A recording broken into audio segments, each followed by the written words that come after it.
Hey YouTube, this new Boker Plus Steel Ranger really has a lot of little details going for it that make it pretty much one of the best knives of this type that's available.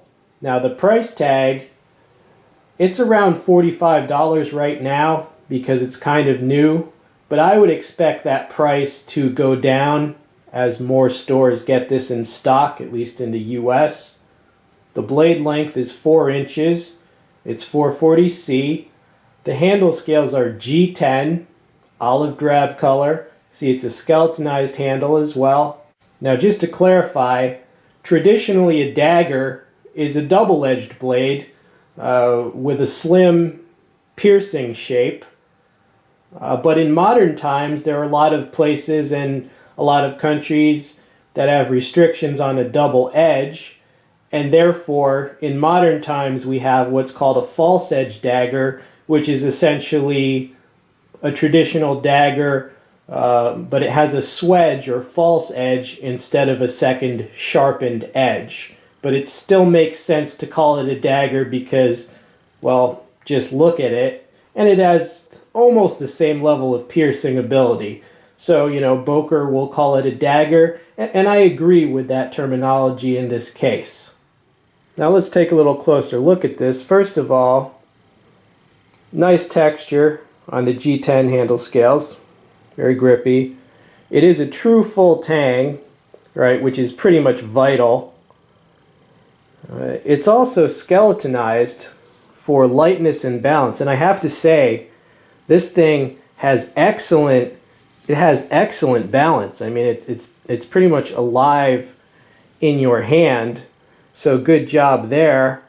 Also has integral guards, meaning they're just extensions of the blade stock. The strongest type of guard. So the full tang in those guards, that is very good construction. Also, the handle scales are fairly thick. It's just very well done. These are also shaped so that they can be used as a thumb ramp as well. And the handle shape on this is excellent because it's just wide enough to be, well, thick enough to be comfortable.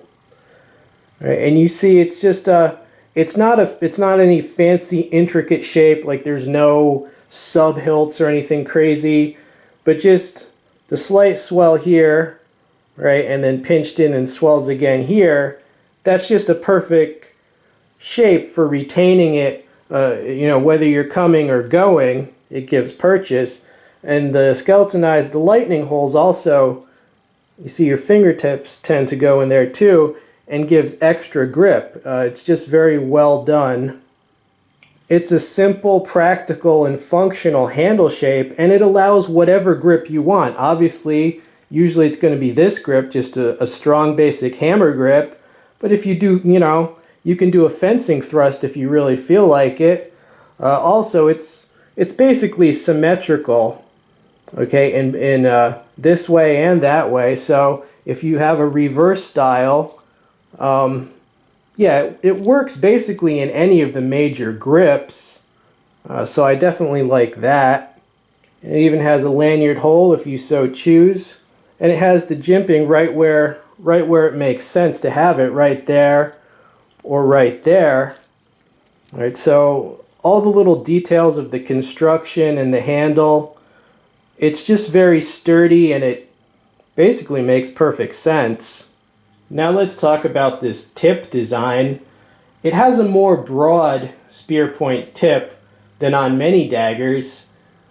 I prefer that because, well, first of all, it's stronger, less likely to snap the tip off. Number two, I really don't think it would have any problem piercing whatever you need to pierce if you're considering this defensive or tactical tool. The reason that it's stronger than most dagger tips, obviously, is just because there's more metal closer to the end of the tip. So this tells me they were thinking that you might be using this to dig or to pry. in some sort of emergency where you might have to. This would certainly stand up to digging and prying a lot better than the needle tip daggers. Also, the broader the spear point and the wider the blade in general, the more grievous wound it will inflict. I'm not trying to be gruesome, but there's all kind of people out there. I've spoken to 2 military veterans so far that had the unfortunate experience that they ended up in hand-to-hand combat. One was in Afghanistan, one was in Vietnam. So that does happen. I know it's rare, but there are people that have been there, and it's a concern for some people in the military, so I mention it. So basically, the advantage of this broad spear point, it works better as a tool, and it works better as a tactical implement, and no real drawbacks to me, so I like that quite a bit.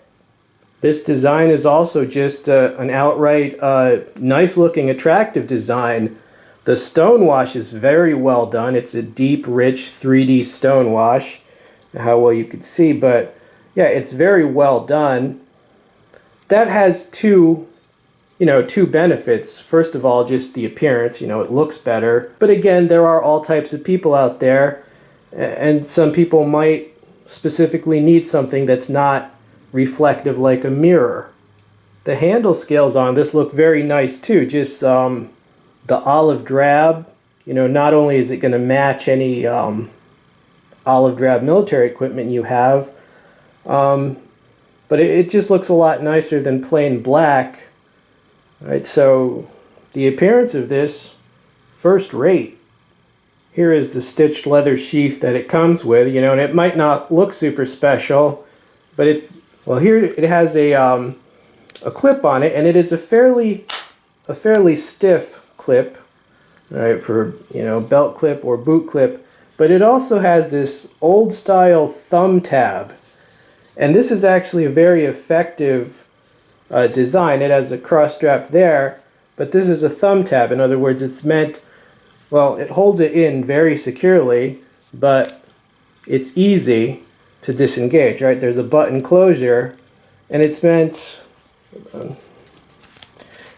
to work. It's meant when you reach for it, you can just quickly disengage that, and then you can pull it out. It'll just come right out. That is a very effective design. You don't see that much more these days. It's an old design, old but very effective. So I definitely like the deployment on this sheath. Here is a size comparison. You see the Steel Ranger very close in overall size and in blade length to this Cold Steel Counterpoint 1 folding knife. And now Cold Steel said that this counterpoint is based on traditional boot knives. It's a folding version of a boot knife, so it's no surprise that these, when it's opened, it actually looks like a very similar type design, very similar size to this Steel Ranger. Alright, so that should give you a good idea of the size comparison. And basically the Steel Ranger is kind of like what this folding knife is supposed to be, assuming that you can actually get this folding knife open quickly when you need it. And, obviously the fixed blade structurally just physically stronger with the full tang. But there's your comparison. Now the only real drawback to this blade is just that, as a dagger type design, it's not that good at slicing through things compared to a conventional design. And obviously that is because, with the center line of the dagger, you're working with only half the width of grind area. Okay, so that's going to be a steeper angle. So obviously, inherently, it's not going to be like a very thin, full flat grind like chef's knife or butcher knife that's just going to slice through. But I mean, you're accepting that when you look for a dagger design, you're accepting that as the trade-off for the benefits of, that broad spear point and the piercing of a dagger. Okay, well, like I said, you wouldn't really think that there would be that much to talk about with a dagger, but in this case there was. it's just one of the better dagger, false edge dagger designs that I've seen. It looks real nice. Stonewash is well done. The ergonomics of the handle support any grip that would ever be useful. Full tang construction and integral guards, plus the broad spear point. It's as solid as it can be for this type of design. Very good piercing ability. I'm sure it would inflict much damage if necessary. The skeletonized handle adds to the grip you get, and it also makes it light and really well balanced, really fast in hand. This weighs 5 1/4 ounces. That's lighter than a lot of larger size folding knives. I mean, it's a fixed blade that's on par with a medium-large folder in weight, so that's very good. And to top it off, the Sheath has a very good deployment system with that thumb tab.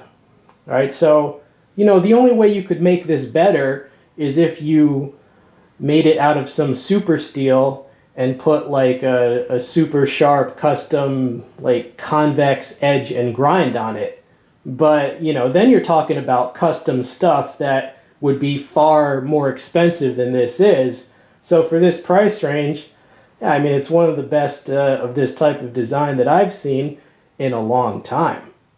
Okay, people, well, I hope you've enjoyed seeing this dagger and hearing my thoughts on these features. This has been We All Juggle Knives. Stay tuned for many more videos. For now, I'm out.